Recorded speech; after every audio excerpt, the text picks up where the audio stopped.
the Adoptive Mom Podcast. Adoption may look different for each family, but we need solidarity from other crazy people who took this leap.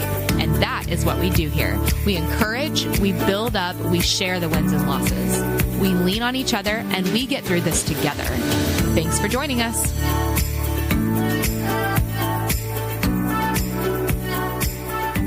Hello, everyone, and welcome to the Adoptive Mom Podcast. This is Season 4, Episode 8, or 56. It really just depends on how you look at it. We changed our numbering system.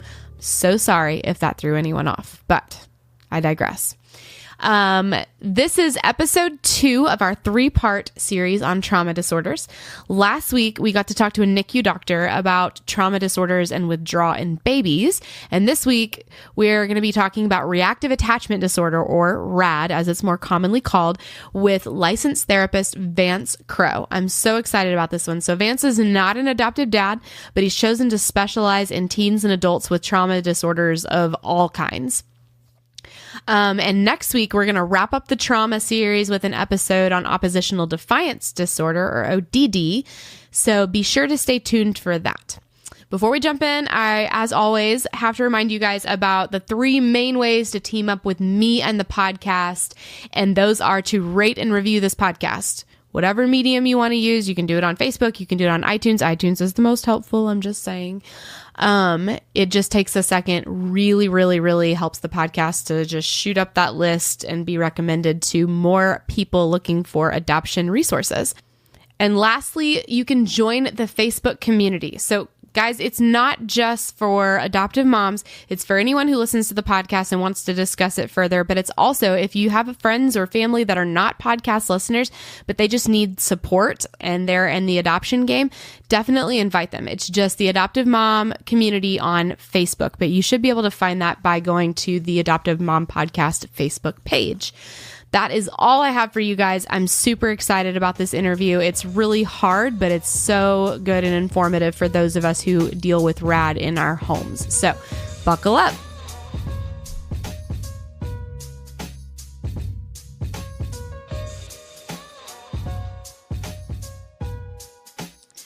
All right, guys, I'm sitting here with Vance Crow, and we know that this is a rare thing to have a dude on the podcast. So you're part of like a very exclusive club, Vance. How does that make you feel?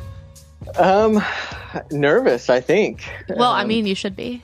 This is a pretty big deal. Yeah. I appreciate it, Alex. I really do. Well, I appreciate you coming on, and we're going to be talking about a pretty heavy topic. So you're like extra brave, but I'm excited to have you on as a part of this trauma series.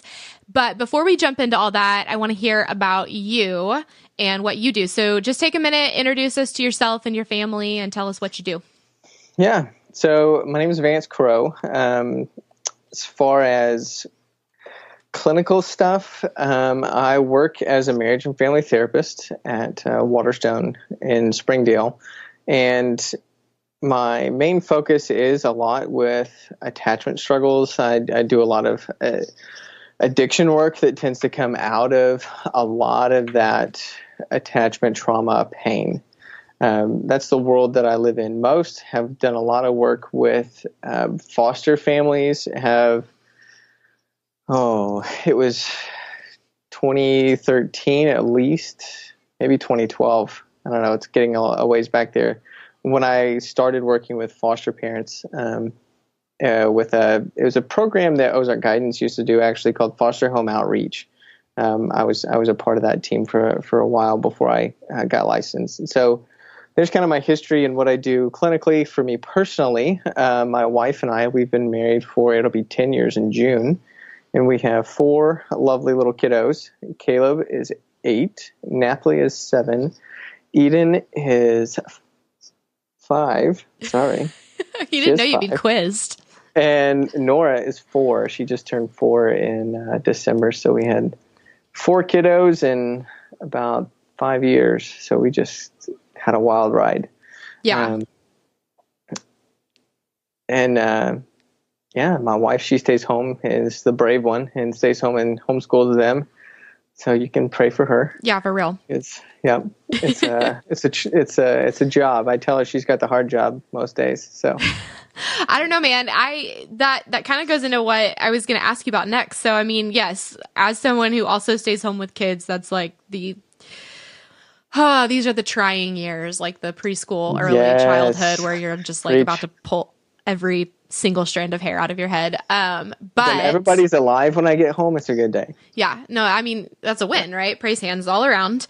But you go to work and you deal with really hard stuff. And so that's not easy either. I mean, I imagine that you have to put a lot of boundaries in place to protect your, just your brain from being completely drained by the end of the day, walking through life with some of these, specifically teenagers that you work with, and just foster parents and adoptive parents and everyone that they have so much going on in their lives and so much stuff that's really, really hard to maneuver. You take something like reactive attachment disorder, and not only is that something that a lot of people don't know about, like lay people, I mean, like people who are not in counseling, not adopting, whatever. But then it's also like a giant shrug. Like, what do we even do with this? It feels hopeless, and you are the ones standing there saying like, I can help. And I know that that's not like a, pat yourself on the back type of thing, but you're one of the few people who hold those tools. And you're also one of the few counselors that is trauma informed, which is a really big deal because, when we got into this adoption thing, we didn't realize that that's a rarity. There are plenty of therapists out there who, choose to not go through the extra training to become trauma informed. So what made you want to go that route instead of just being like, I'll just, help people with their marriages or, whatever? Like, what made you want to be like, no, give me the hard stuff? Kind of dive into the trenches. Right. Yeah. So honestly, probably some of my own pain, and a lot of my, if you look at my personal story, and a lot of that kind of pushed me towards getting involved with. So one of the organizations that it's an International Institute of Trauma and Addiction Professionals is one of the organizations that I'm involved in. And so some of the trainings that they do had really pushed me to do that. And then as well, it's kind of just something that God kept putting in front of me, and it just kind of kept coming up, and I just kind of kept saying yes whenever he kept putting these families who are walking through the adoption process and being willing to step out and do the hard work as it is, living day to day and walking with those kiddos that struggle with attachment pain. My story isn't that I am adopted or anything in that sort, but my folks were divorced, and a lot of the attachment pain that came from me personally out of that story, just never knowing my folks together I would like to say was, but if I'm being honest, probably is just a big pain for me, and so being willing to step into those hard places with other people is important to me. Yeah.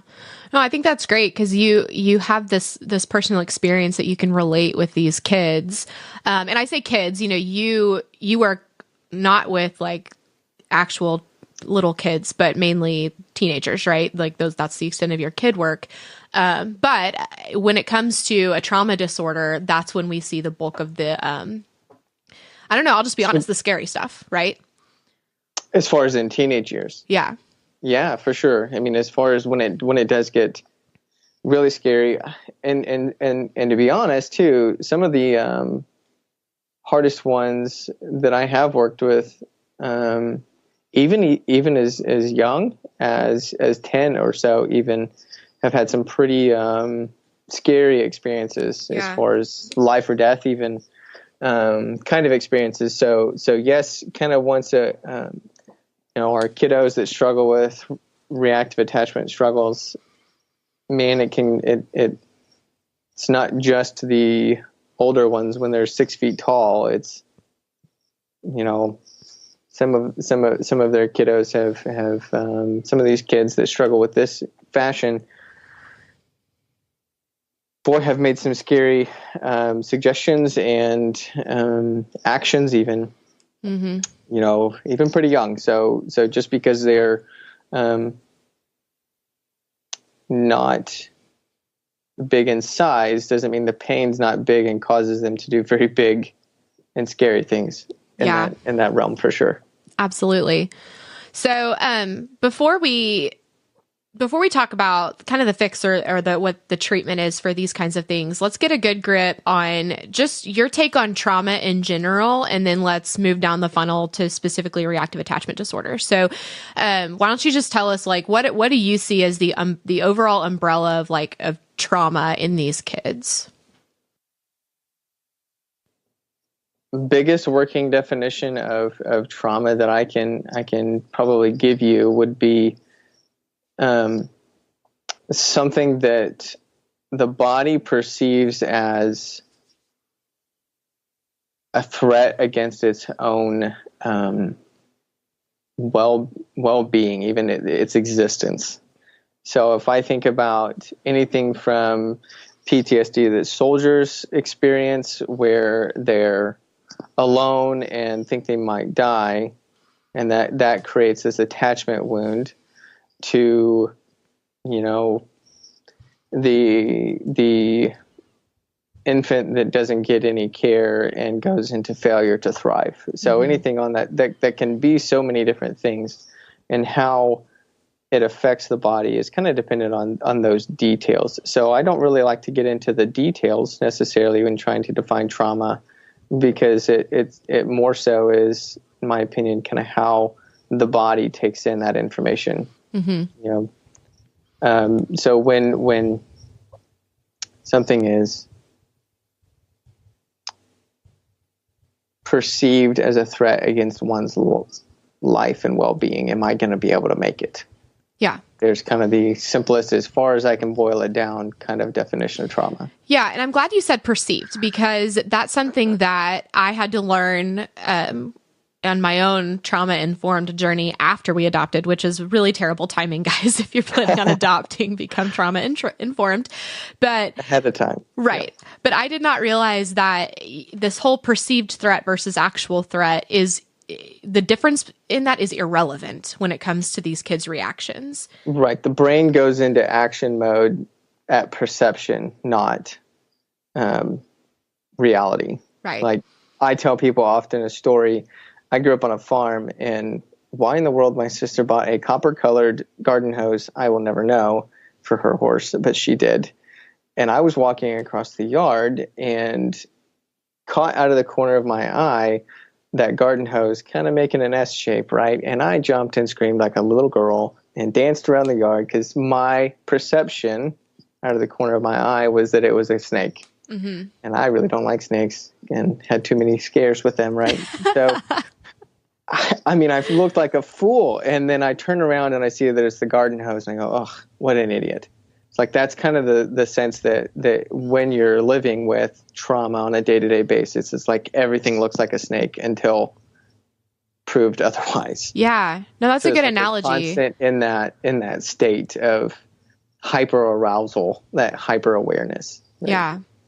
That's a good analogy, because even something like that, or something as simple as like slipping and almost falling, but when you catch yourself and you don't fall, you can still feel the blood rush to even like your fingertips. Your heart rate's up, your face is flushed, you're out of breath, and like, that's silly. I'm fine. Yeah. But your body is still catching up to the fact that you're okay. Yeah. And your body perceives emotional pain and physical pain the same way. Yes. Which was another thing that was super interesting to me. So let's move on to reactive attachment disorder specifically, or RAD, as I'm going to call it, because that's easier. Yeah. So I know that you're not going to like this question before I even ask it, but if you had to pick types of trauma that you see most often, obviously not in every situation, but what types of trauma do you see leading to reactive attachment disorder as opposed to another type of trauma disorder like ODD? What lends more to the RAD side that you've seen overall?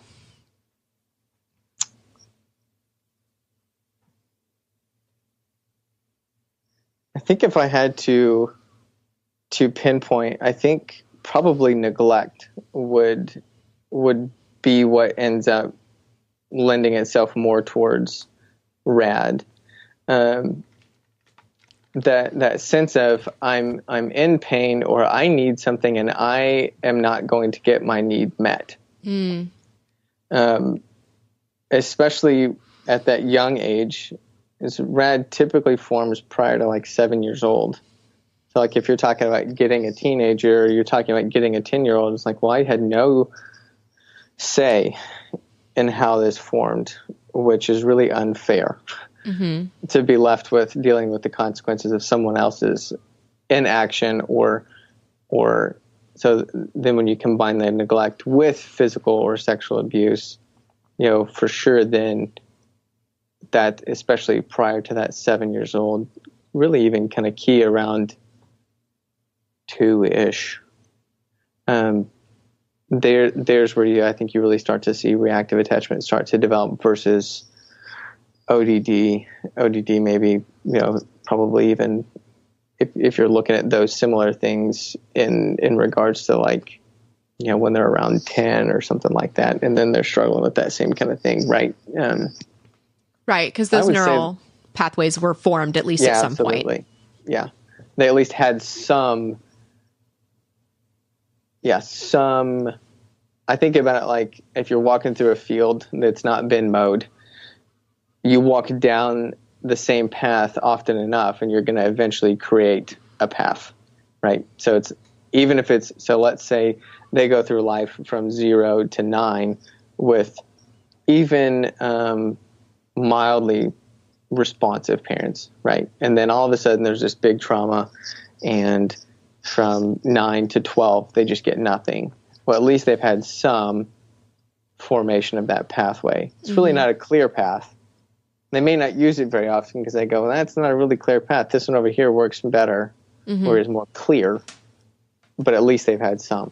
So yes, I think that the neglect really hits hardest, and which is, again, kind of hard to define. I tell people often, man, I'd rather take abuse any day than neglect. Yeah. At least abuse, I can point to, it hurts right here on my ribs or my face hurts, but neglect leaves me with nothing but questions and just pain.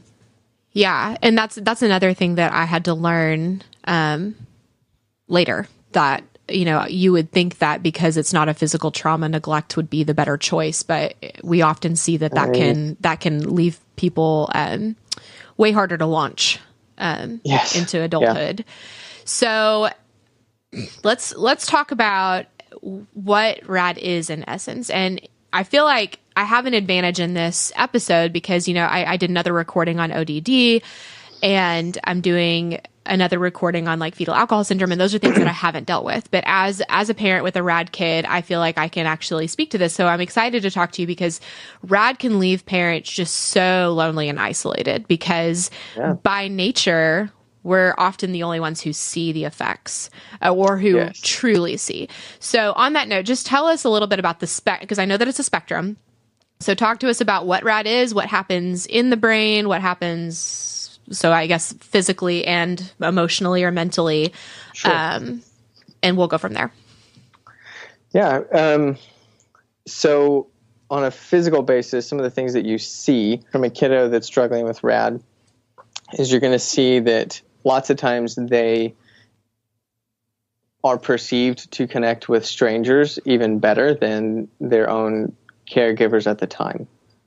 So I think that's part of what you're talking about lends itself to such isolation and feeling such pain in regards to that. Because, so let's say we go to a Walmart and there's such kind and warm and loving kiddos towards total strangers, and yet I can never get a hug from them. They won't even let me comfort them.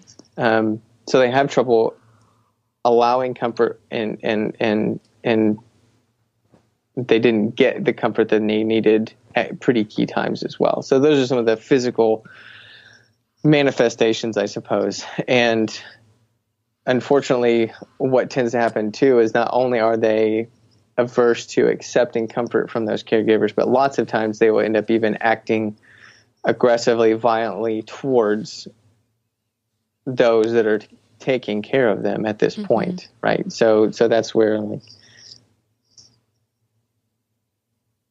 you know, so this, Alex, would probably be, I don't know if you want, so the story that's coming to mind is there was a kiddo that was probably 12 at the time and really struggled with RAD and nearly killed one of the adoptive sisters with a piano string. Like, it just got so severe. So coming after and perceiving that again, that perceived threat, well, they love her more than me, and I'm not going to get my needs met. So just drastic, over the top measures to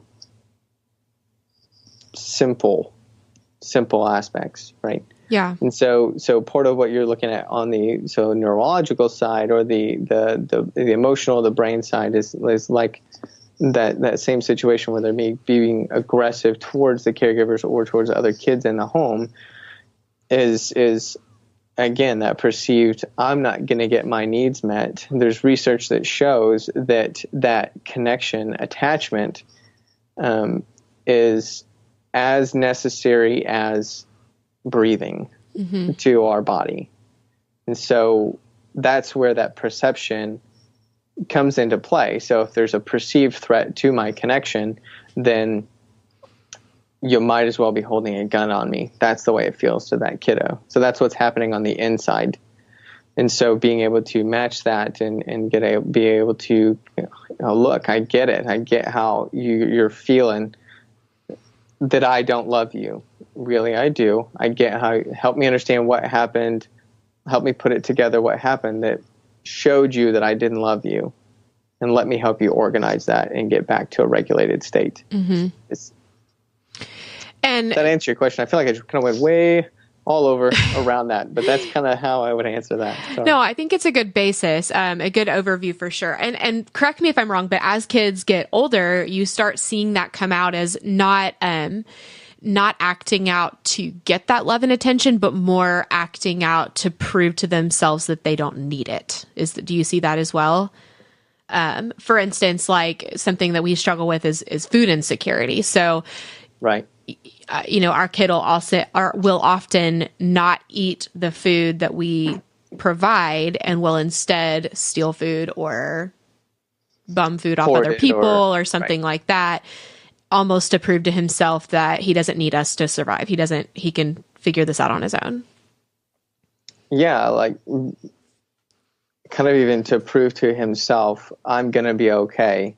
Because I'm pretty sure that I can't depend on other people, so I only can depend on myself. Right. I'll disregard the steak to have a hot dog later if I can go get the hot dog on my own. Right. Just to kind of prove to myself I am going to be okay, because that inherent need to feel secure, to be secure, is so ingrained within us that survival is what it feels like they're dealing with on a day-to-day basis. So even though it doesn't make sense, look, the steak is going to fill you and you're going to feel better longer. It's to make sure that I can survive, because when the thought process lots of times is not logical, but what tends to be is that, like you're saying with your kiddo, when you fail me, I'm going to need to take care of myself. Right. And I'm going to do my best to put you in a place where you're going to fail me, because I'm pretty sure it's going to happen, and I'd rather have control over when it happens. So again, sometimes not only does the explosive nature of what happens with RAD kids comes out in aggressive ways towards the caregivers, yes, as a perceived threat against my own safety, but then also, I know it's coming anyway, so just get it over with. Kind of a mentality that tends to come up right there, right? So being able to control that environment, those two tend to blend together right there around those situations that you're talking about, like with food insecurity. I'm going to take care of myself, and I'm going to make sure that I know that I can, because I'm pretty sure you're going to fail me anyway, because everybody else already has. Right. And I'm not going to put myself in a situation where it can hurt me. Yes. When you fail me, where it's going to like rock me to my core because I'm just not going to form those attachments in the first place. Right. And so if we're talking about, I mean, obviously there are a lot of smaller, attachment disorder issues on the spectrum, but if we're talking about two big camps, which is ODD and RAD, you said control, and that is often way more associated with RAD because you're enacting your control. So their outbursts are much more calculated versus someone with ODD who might be more explosive, right?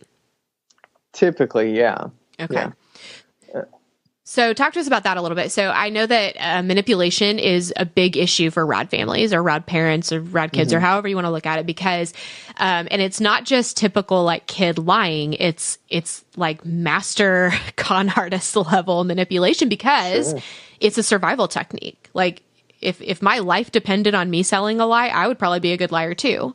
Yeah. So what makes them like that? What makes them struggle with that? And where do parents fall in? Because I know for myself, it makes me go crazy because every little minuscule issue is that true or is it not? Even dumb things that kind of makes me question simple things around life that I should be able to, do you have your shoes on? Yes. Well, I look because I'm just going to make sure that you've got shoes on your feet, that kind of a thing. Right. Right.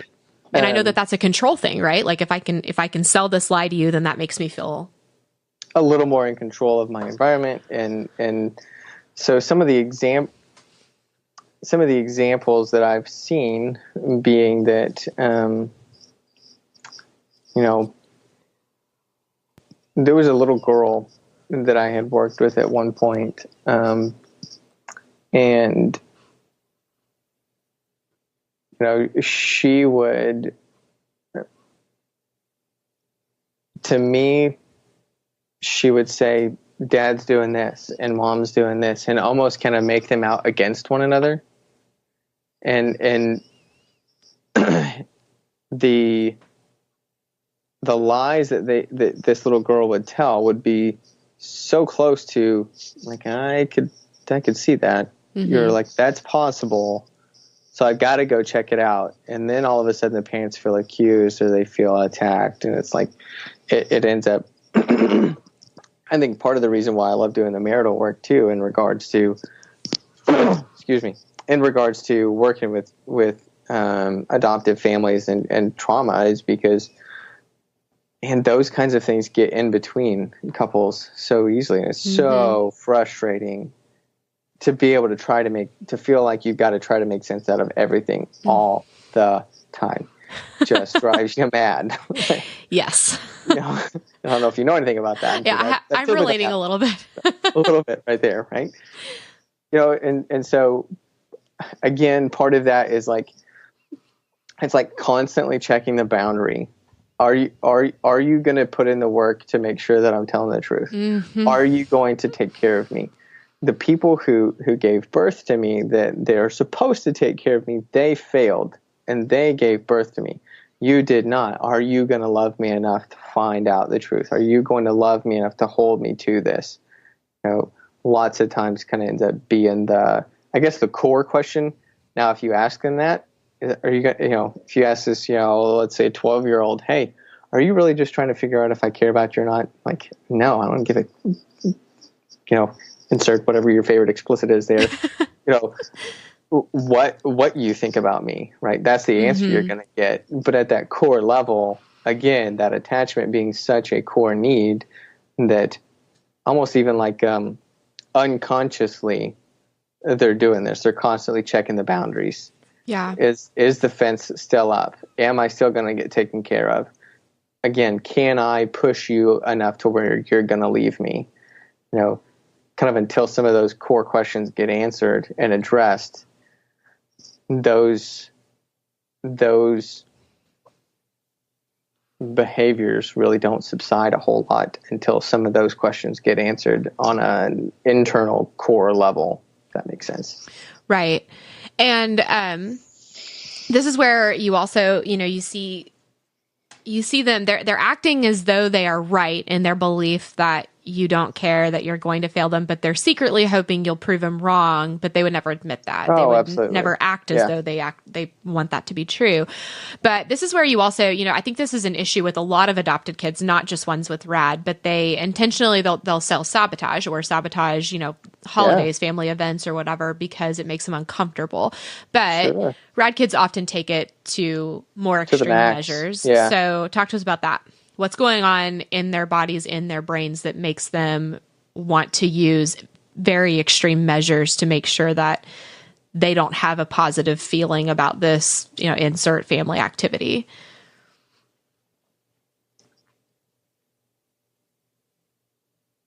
I would say that a big portion of the explosive or the to the max kind of behavior, again, comes at developmentally.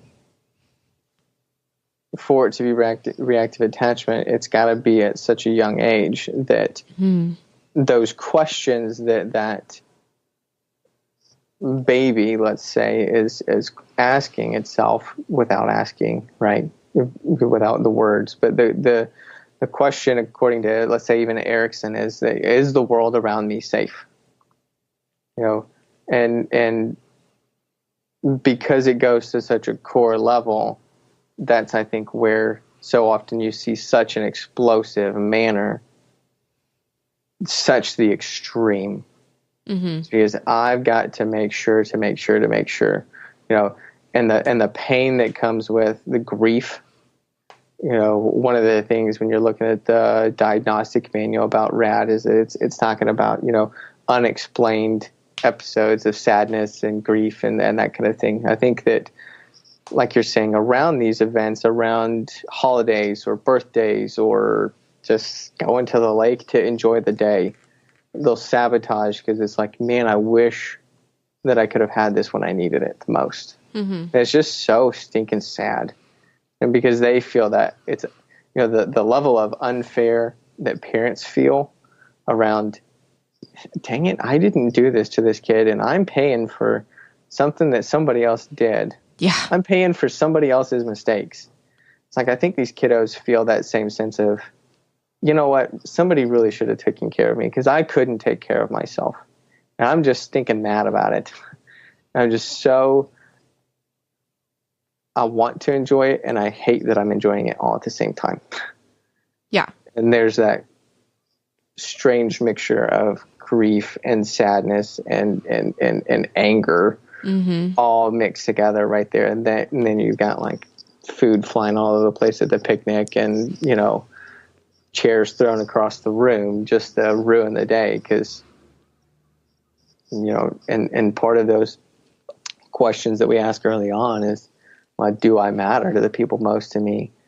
And when I didn't get that message answered when I was so little, and then, here I want to enjoy it, but I'm just kind of mad and I don't even know if I deserve it.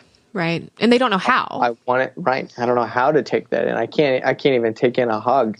How in the world am I supposed to take in the overwhelming input of such just fun joy that comes with hanging out at the beach on vacation? Like how exciting that is, and such overwhelming input. And I go, I don't know what the heck to do with this. Yeah. And it stirs up such emotion. And then all of a sudden I'm exploding and throwing stuff all over the place and everything goes haywire. All right, guys, I hope you're really enjoying my interview with Vance Crowe. Like I said, it's super hard, but super good and informative, and I really hope you guys are enjoying it. I wanted to cut in here for a quick second to remind you guys that I did a giveaway last week with Restoration Threads. So if you haven't heard of this company, they are really cool. So they sell clothing that promotes foster care and adoption, just like with what's written on the clothes, but then on the back end, they donate a portion of the proceeds to a different foster care and adoption organization every month. So they go through and they choose, someone who deserves some extra love and social media promotion and then actual money. And they work with that organization for a whole month. And they decided to team up with the podcast to just do a fun giveaway for one of their t-shirts. Congratulations to the winner. It's over now. But I have another little surprise for you guys. For the whole rest of this month, as of this recording, it's April 2019. For the whole rest of the month, you can use the code AdoptiveMom20, all one word, and it's numbers, 20, not spelled out 20. AdoptiveMom20 for 20% off your entire order at theadoptivemompodcast.com/restoration threads. It'll send you directly to their website, which is a little difficult to say like verbally. So you can just go there, click on the link, use the code AdoptiveMom20 for 20% off your entire order. You guys, let's support this company. They are awesome. Thank you guys for participating in the giveaway, and let's get back to Vance.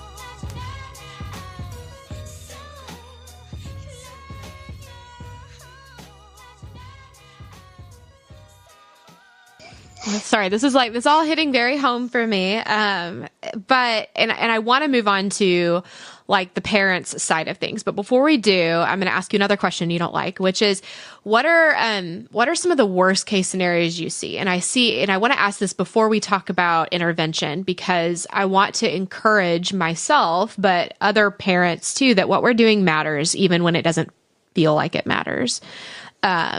So what are some of the things that you see RAD heading towards?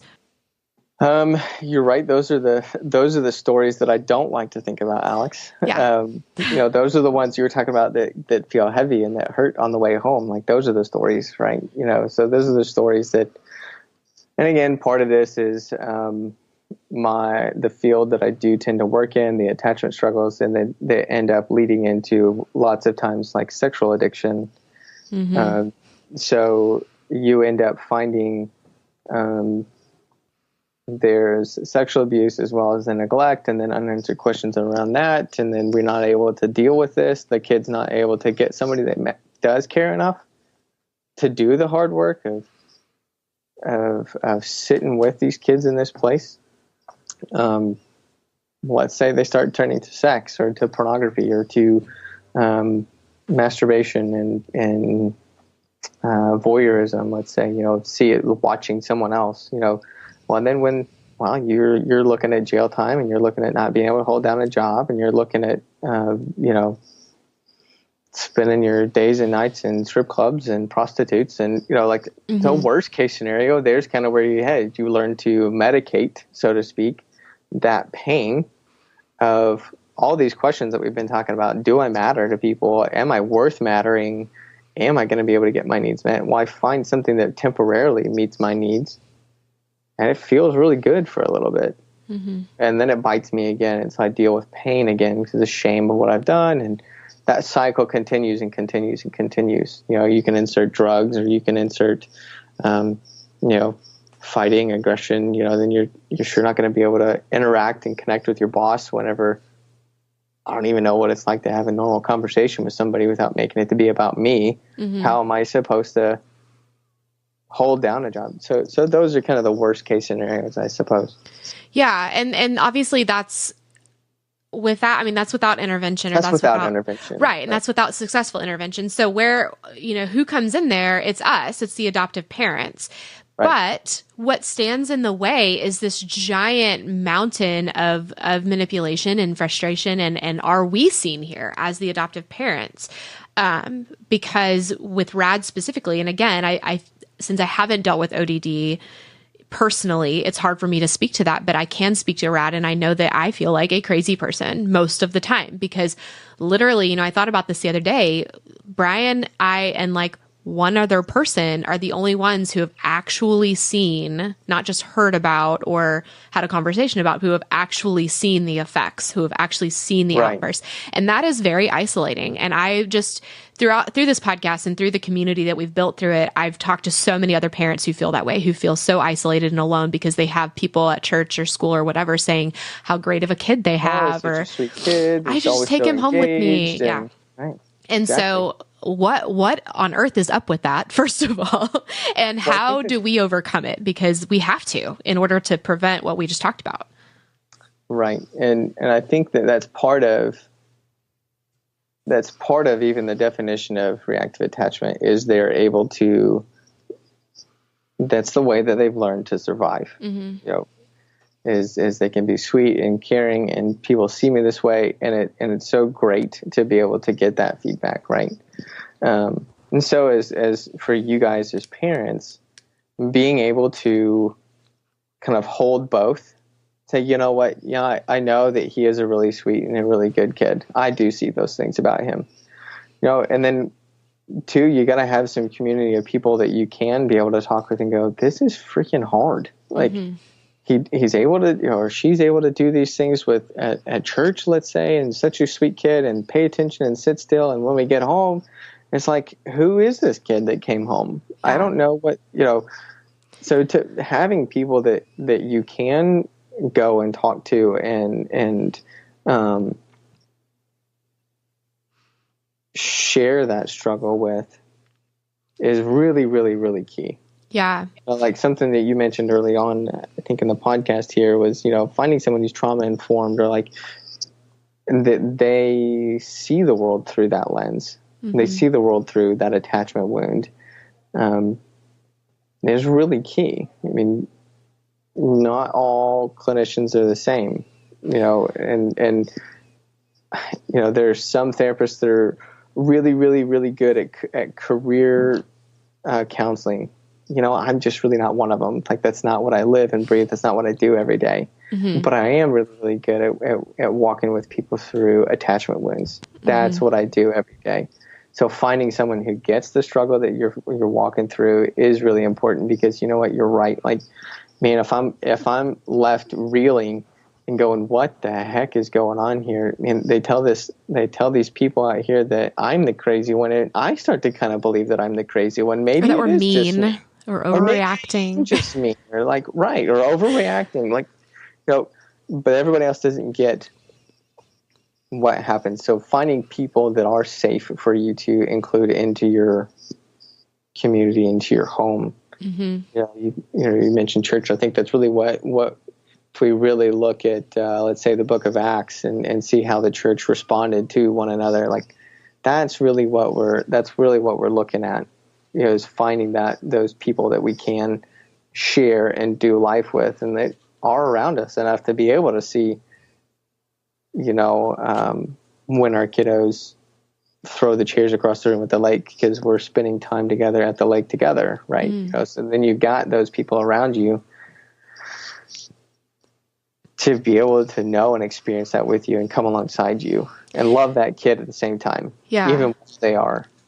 Well, and to be able to safely let them know that they're not buying it. And I think that, again, that feels really mean to some people, but having people, for me, and this is maybe I'm not explaining it well, but, I did an interview with 4 women who had collectively adopted a sibling group, like among their 4 families. And they were talking about how they're kind of aunts to each other's kids, but they're like the rad trauma-informed aunts where they don't let each other's kids get away with lies.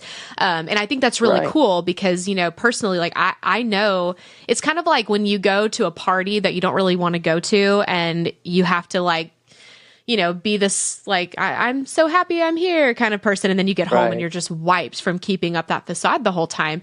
That's how these kids are on a daily basis. Absolutely. They're selling this lie all day, every day. And we've had to tell people, please don't let him do that because we pay the price for it. Like if he feels like he's lied to you he's got to perform. Right. And for so long, it's going to be painful.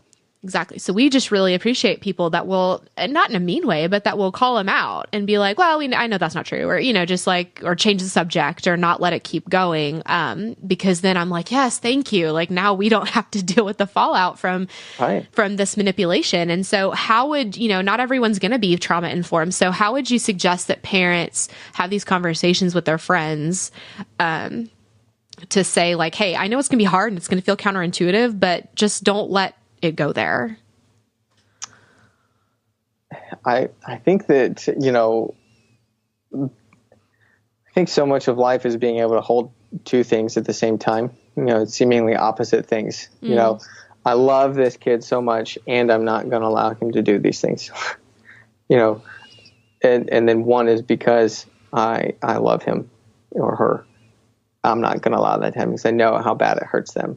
So kind of helping them to see, look, it's not just because I don't want to deal with the fallout. It's because I know that it hurts them too. Like, yes, it hurts us. It hurts us as a family. It makes the progress slower. Like think every adoptive family that I have ever talked to feels the pressure of, oh my gosh, I'm running out of time. They're going to be 18 so soon. Like, whether the kid's 5 or whether the kid's 15, I think every adoptive family feels that same sense of pressure. Yeah. And so it's like, it's not only that we're dealing with the fallout, but it's like it slows us down. Like, so being able to help this kiddo in the way that he or she needs is actually beneficial for you to go, are you sure your mom and dad said that? Let me call them real quick and just make sure.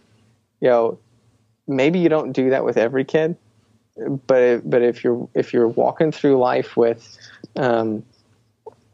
families that are helping kids heal that hurt in this way, that's really important. Being able to make sure that we've got one family. I feel that even with my own kiddos. Like, I don't necessarily. Some of this is like, I feel that stuff with my kids, and they don't have reactive attachment stuff. I really appreciate it when I can let my kids go over to. There's 2 or 3 friends of ours that I know that they are not going to let them get away with the BS. That Yeah. Like, no, you can't eat Cheetos and play video games all day. Sorry. Get your butt outside and go play. I love that I can send them to their house, and I know that that's going to happen. So when my not that he would ever do this, but my 8-year-old, when he tries to say, yeah, it's okay if I play video games all day long, that mom or that dad goes, well, I'm just going to make sure. And I get a text message. Did you say Caleb could play games all afternoon? No, I did not. I really want him and your boy to go play outside out back in the fort that they built last time. Let's push them to go do that. Yeah. To not allow them to like put up that facade or that to lie, to manipulate, to get what they want. They think that they want, right? Yeah, that's the key. That's the key. They think that they want it, but it really is not as effective and not as comforting to them as they hoped. Yeah, never ever. So being able to hold them to what is, again, kind of back to this dumb metaphor, but like, no, we're going to eat steak, not hot dogs, because you eat too many hot dogs, you're going to feel sick, and it's going to actually make you feel worse.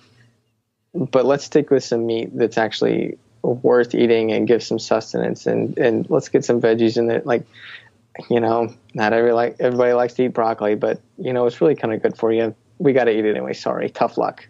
Yeah. You're not getting any snacks until it's gone. Sorry. Somebody that'll hold your kiddo to those kinds of things that they know from you because you've had those conversations, and those are hard conversations to have. I mean, it's complicated trying to explain this. Like, we've spent the last 40 minutes trying to get around this thing, and it's incredibly complex, and it's repeated conversations over and over and over again. It's repetition. I think that's so much. Like we're kind of alluding to, like kind of interventions for. I think that's so key is the repetition. As babies and infants, when this pain started for them, they just soak everything up. You don't have to teach a 1-year-old to start talking. They just listen to you and they figure it out and blah, blah, blah. And before you know it, they're talking. So that's the level of where this pain happened. So for me today, if I want to learn French, I'm going to have to repeat it so much. I have to go over so many lessons. I'm going to spend so many hours intentionally going over it and over it and over it. And I think about these kids and how we're trying to help them to rewire those parts of their brain is the repetition. And so it is. That's where talking to those friends, when they're at school, when they're at their buddy's house, or when their buddies are over, and having those conversations that come up repeatedly to where we can say, you are loved, you are worth it, to be able to send that message as many different ways. And implication is so huge, so what you do and kind of even being, like, I like to tell parents sometimes, it's kind of like when you have some of these conversations, it's like you're fishing on the creek bank. It's like you're not even looking at them. Like, just pretend like you don't care and just kind of say these things, kind of imply that you kind of like them, or, yeah, I kind of like you sometimes, and kind of forget about it. And implication gets past some of those barriers, some of those protective barriers so much faster and so much sometimes more effective than if you're trying to look them in the eye and going, I love you so much. And they're like, oh my gosh, I can't handle this. This is too overwhelming for me. I don't know what to do with it. Yeah. But if I can put a note in your lunch bag for the next 5 years, or if I can, hey, I love you, buddy, as you head out the door for the next 3 years, boy, you really matter to me an awful lot. I sure like you, implications, not even outright like, look at me, get this through your head.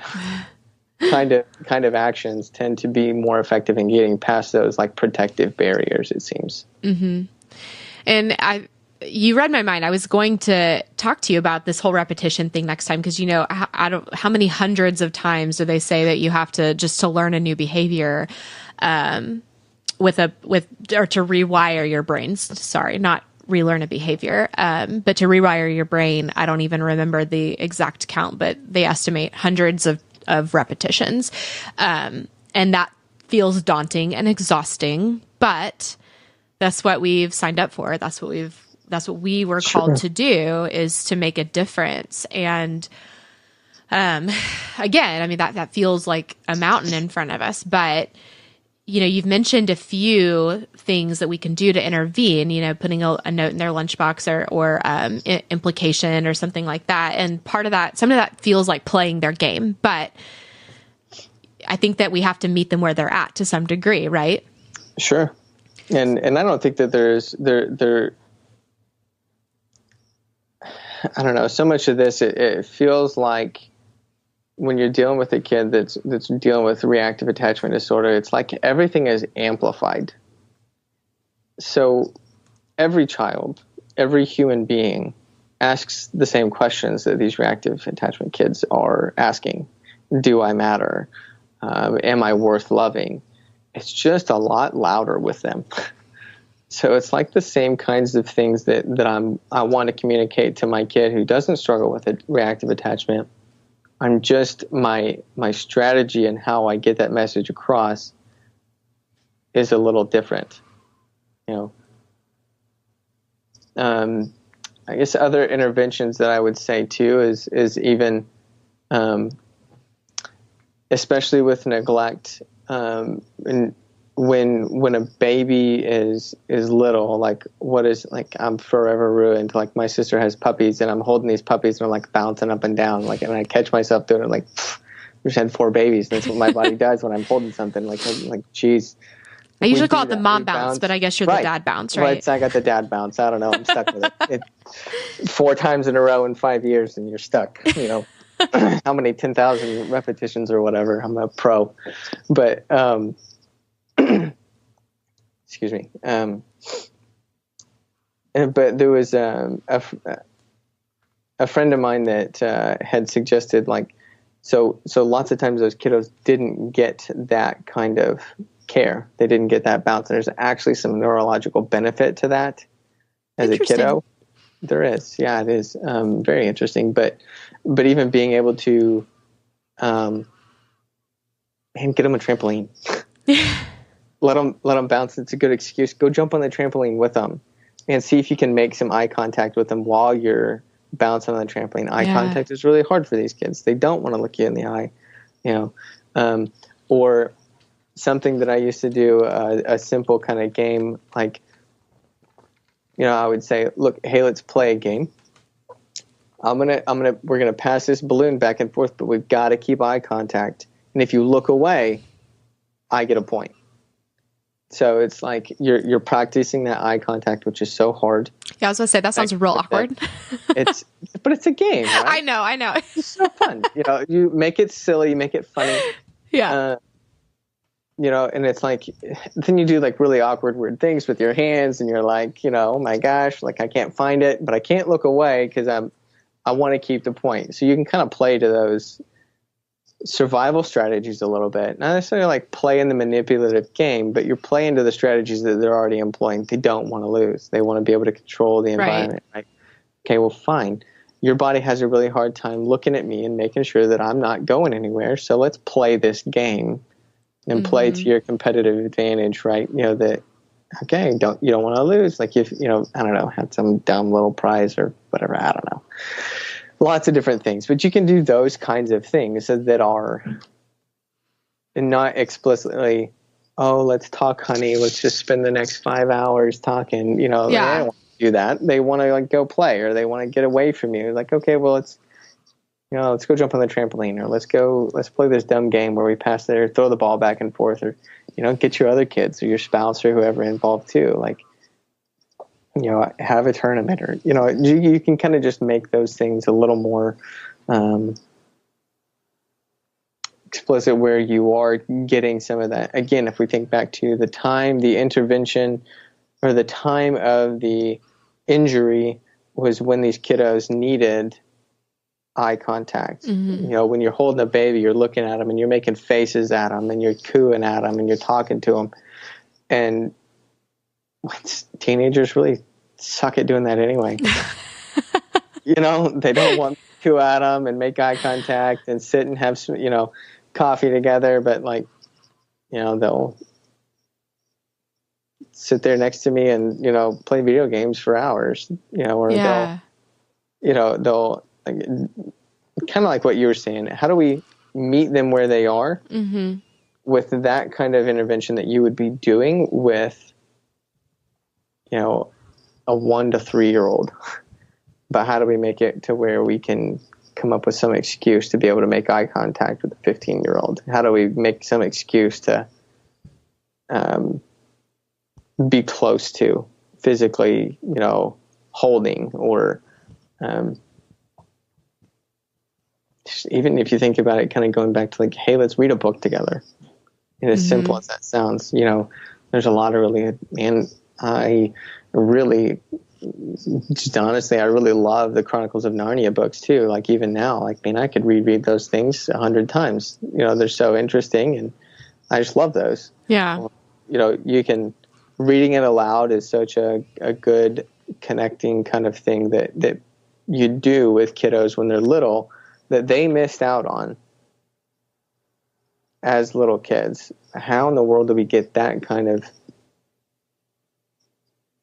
intervention to them today at 15? Yeah. Like getting creative in that sense. Yeah. Sorry, I'm soaking it all in because it's really good stuff, and it does hit home for me.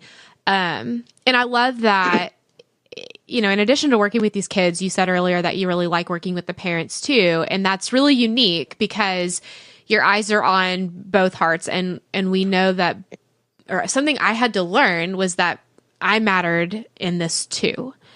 And that as a part of and I think that, when we go into this, we're on mission, we're like, we're going to save these kids, or we're going to help, or whatever. And you don't realize that your heart's going to be destroyed and torn apart and susceptible to brokenness too, and secondary trauma, and just all of the things. So, that's the whole purpose of the podcast, is that we're often, as parents, we're often not seen in these places.